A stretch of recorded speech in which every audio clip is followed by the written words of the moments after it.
तुम्हें श्रीहरि विष्णु का परम भक्त रूपे प्रसिद्ध हुई संसार रे धर्म सहित भक्तिर प्रचार करी संसारी भोगुथिबा समस्या को दूर करिवो।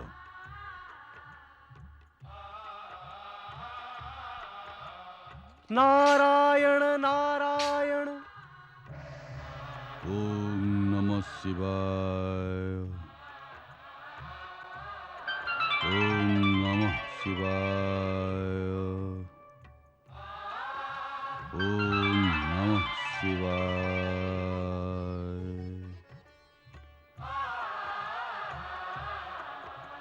सृष्टि रे प्रकट होइथिबा प्रथम मनुष्य तुम्हें मनु महाराज नाम जगत विख्यात हेब।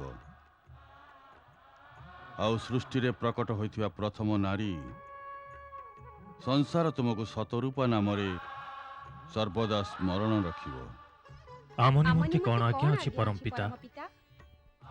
आपण दुहे वैदिक तथा सनातन धर्मर विधि अनुसार परस्पर को पतिपत्नी रूप में स्वीकार करी ये सृष्टि रे वंश विस्तार कार्य करंतु। जहा आपनकर आज्ञा परम पिता।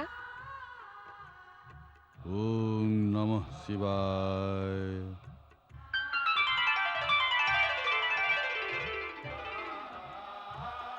मो निमंते कौन आज्ञा अछि परम पिता श्री ब्रह्मा? संध्या तमे मनुष्यंक मनरे यज्ञ होमर रुचि सृष्टि करिब। इष्ट देव तथा पितृपुरुषंक प्रति आराधना सृष्टि करने को तुम्हें प्रकट होइछ। तुम्हें धर्म ऋषि आश्रम रे स्थान ग्रहण करिब। यथा आज्ञा परम पिता। ओम नमः शिवाय। हे सदाशिव आपणक इच्छा रे ही आमे ब्रह्मा विष्णु सृष्टि हेलु। समग्र सृष्टि समष्टि प्रकट हला।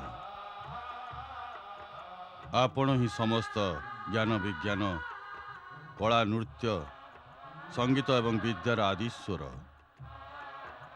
मु आपण को प्रार्थना करुछि जे विद्या नैपुण्य तथा संगीत साहित्यर प्रेरणा समग्र सृष्टिर प्राणी ठारे जागृत करने को देवी स्वरूपिणी एक दिव्य शक्ति को प्रकट करंतु। जहां को आशीष रे मानव मात्र के विद्या बुद्धि तथा दयाभाव प्रकटित हेब।